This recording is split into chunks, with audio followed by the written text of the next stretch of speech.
میری طرف سے آپ سب کو اسلام 14 اگست کے اس موقع پر میں آپ کو مبارکباد پیش کرتی ہوں۔ آج ہم سب کے لیے نہایت خوشی کا دن ہے کیونکہ ہم اپنے پیارے وطن پاکستان میں آزادانہ زندگی بسر کر رہے ہیں۔ ہم جس ملک میں آزادانہ سانسیں لے رہے ہیں اس میں بہت سی شخصیات نے نمایاں کردار ادا کیا ہے، جن میں سیر فہرست ہمارے عظیم رہنما قائد اعظم محمد علی جناح اور علامہ اقبال، لیاقت علی خان اور چودھری رحمت علی شامل ہیں۔ پاکستان بننے کی جدوجہد میں بہت سی مسیحی شخصیات نے بھی اہم کردار ادا کیا۔ اگر ہم اپنے پیارے وطن پاکستان کے پس منظر پر نگاہ ڈالیں تو یہ ایک شخص کی بدولت نہیں بلکہ بہت سے لوگوں کی کاوشوں کا نتیجہ ہے۔ علامہ اقبال نے آزاد ملک کا خواب دیکھا اور قائد اعظم نے اس خواب کو پایہ تکمیل تک پہنچایا۔ پاکستان خداوند کی طرف سے ہمارے لیے ایک بہترین تحفہ ہے، یہ ہمارے لیے نعمت ہے۔ میں اپنی یوتھ کو یہی پیغام دینا چاہتی ہوں کہ ملک کی ترقی کے لیے ہمیشہ اپنا بہترین اور اہم کردار ادا کریں۔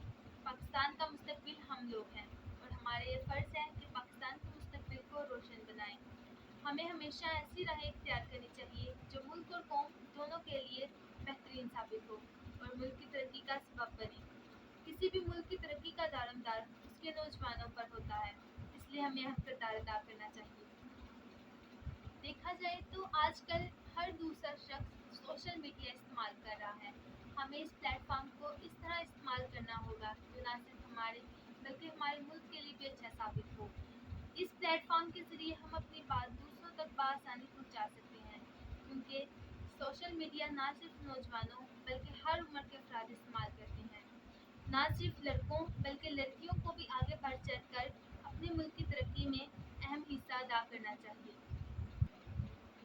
زیادہ سے زیادہ تعلیم حاصل کریں، محکموں کو مضبوط بنانے کے لیے کام کریں، دشمن ممالک سے بچنے کے لیے اقدامات اٹھائیں، اپنی قوم کو بہتر بنانے کے لیے اخلاقی پہلوؤں پر غور کریں۔ آزادی کے اس دن کے موقع پر میں تمام اداروں محکموں کو خراج تحسین پیش کرتی ہوں جو ملک کو چلانے اور حفاظت کرنے کے لیے اپنا عملی کردار ادا کر رہے ہیں، خاص طور پر پاک فوج، پولیس، رینجرز اور تمام سیکیورٹی ادارے جو اپنی خدمات احسن انداز سے سر انجام دے رہے ہیں۔ پاکستان زندہ باد۔